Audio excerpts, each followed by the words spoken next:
Assalamualaikum warahmatullahi wabarakatuh. Selamat malam. Baik teman-teman, apa kabar semuanya? Sebelumnya perkenalkan, nama saya Muhammad Iqbal, NPM A1H019-046, dengan dosen pengampu Ibu Dr. Andes Asti Kartiwi SE MPD.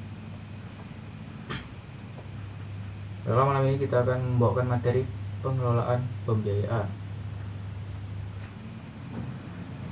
Sebenarnya kita ketahui perekonomian Indonesia cenderung mengarah pada krisis multidimensional yang terus mengganggu negara kita. Nampaknya sampai saat ini belum ada tanda-tanda bangsa kita akan terbebas dari krisis tersebut. Hal tersebut terdampak pada kehidupan masyarakat, khususnya masyarakat yang kurang mampu.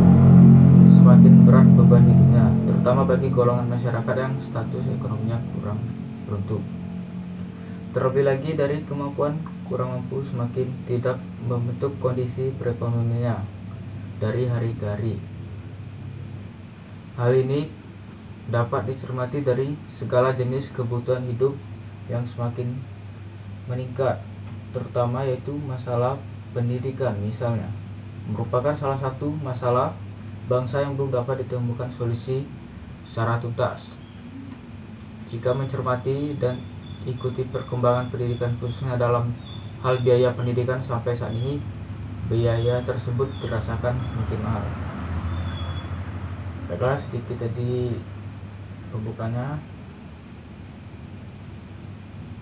Kemudian kita masuk ke poin pembahasan kita pada malam hari ini. Pada poin A ada jenis biaya pendidikan. Pada poin B, faktor yang mempengaruhi biaya pendidikan.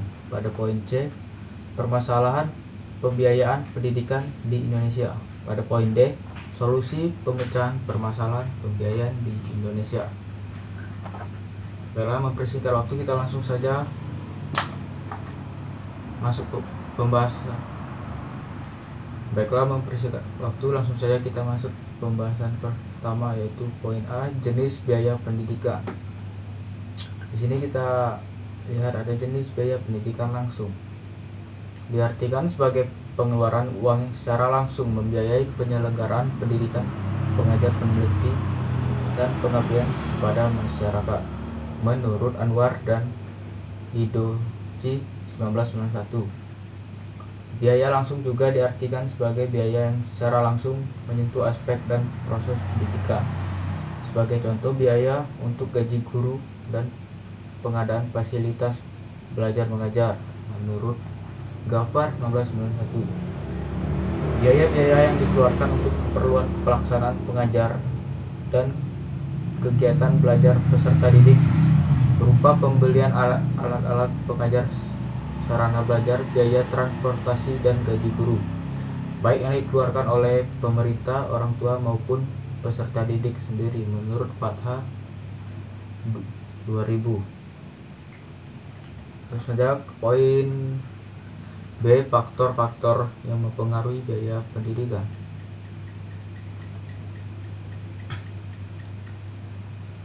Dari penjabaran para ahli, kita tarik kesimpulan faktor-faktor yang mempengaruhi pembiayaan pendidikan sekolah. Di sini ada 6 faktor. Yang pertama, kenaikan harga. Yang kedua, perubahan relatif gaji guru. Yang ketiga, pengaruh dalam populasi dan kenaikan potensi anak di sekolah negeri. Yang keempat, meningkatnya standar pendidikan. Yang kelima, meningkatnya usia anak yang meninggalkan sekolah. Yang keenam, meningkatnya tuntunan terhadap pendidikan yang lebih tinggi. Masuk ke poin C, yaitu permasalahan pembiayaan pendidikan di Indonesia. Selain kemauan mereka yang tidak pernah tumbuh dan sadar akan pendidikan, tidak luput dari faktor ekonomi yang menjadi faktor utama mereka untuk tidak menyentuh dunia pendidikan. Pemerintah sudah merencanakan pendidikan gratis dan bahkan pendidikan wajib 12 tahun. Akan tetapi biaya lain yang harus ditanggung oleh para siswa tidaklah gratis. misalnya pada biaya perjalanan atau transportasi ke sekolah, pada biaya membeli buku, seragam, dan peralatan perlengkapan sekolah. Mereka harus memikirkan biaya lain selain biaya pendidikan yang bahkan lebih mahal dibanding biaya pendidikan itu sendiri. Selain itu, biaya hidup yang semakin meningkat pada era sekarang membuat masyarakat lebih memilih untuk bekerja mencari nafkah dibandingkan harus melanjutkan pendidikan. Langsung saja kepada poin 4, yaitu solusi mahalnya biaya pendidikan di Indonesia. Dari berbagai masalah yang diungkap di atas, maka harus ada solusi bagaimana agar pendidikan dapat berjalan dengan baik, terjangkau oleh masyarakat, dan tetap sebanding dengan mutu pendidikan yang diperoleh di masyarakat. Sini ada 3 poin. Pada poin pertama, diperlukan kejujuran dan rencana yang strategis dari jajaran birokrasi pendidikan untuk mengimplementasikan anggaran pendidikan pada program pembiayaan pendidikan gratis bagi masyarakat. Kedua, dalam sekolah atau dalam dunia pendidikan harus dibersihkan dari berbagai biaya pungutan seperti biaya pembelian buku LKS, biaya seragam, biaya uang gedung, biaya ekstrakurikuler. Oleh karena itu harusnya ada program pemberantasan korupsi yang harus bisa menyentuh dunia pendidikan, terutama dunia di sekolah-sekolah. Poin ketiga yaitu kebijakan dari berbagai bidang pendidikan yang menyepakati program kapasitas pendidikan harus dihentikan atau dihapus. Selain untuk mengatasi anggapan masyarakat yang menganggap bahwa mahalnya biaya pendidikan karena adanya praktis korupsi yang dilakukan pejabat dan birokrasi sekolah, solusi yang kiranya perlu dilakukan oleh sekolah adalah di setiap akhir tahun sekolah perlu menyampaikan laporan tentang keuangan kepada wali murid atau orang tua siswa, baik uang masuk maupun pengeluaran uang sekolah. Dalam penyampaian laporan perlu disertai bukti atau kwitansi yang jelas, sehingga wali murid dapat percaya bahkan tidak ada penyelewengan dana. Baiklah, itu tadi poin-poinnya yang sudah dijelaskan. Kita masuk pada kesimpulan. Baiklah, kita bacakan kesimpulan.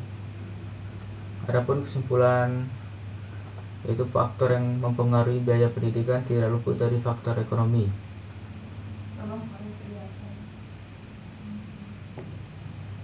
Kemudian apa sih solusinya?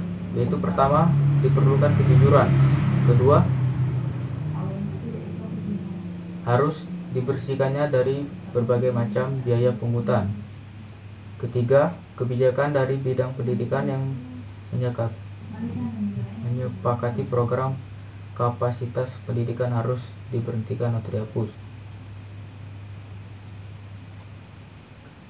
Baiklah, sini saya ada saran mengacu pada simpulan disarankan sebagai berikut. Pertama, terkait dengan faktor-faktor yang mempengaruhi biaya pendidikan atau sekolah, maka penyelesaian masalah pembiayaan pendidikan seperti mahalnya biaya pendidikan tidak semestinya dilakukan secara terpisah, namun harus ditempuh dengan berbagai langkah atau dengan tindakan yang strategis. Baiklah, saya rasa cukup pertemuan kita pada malam hari ini. Lebih dan kurangnya saya mohon maaf. Saya akhiri. Assalamualaikum warahmatullahi wabarakatuh.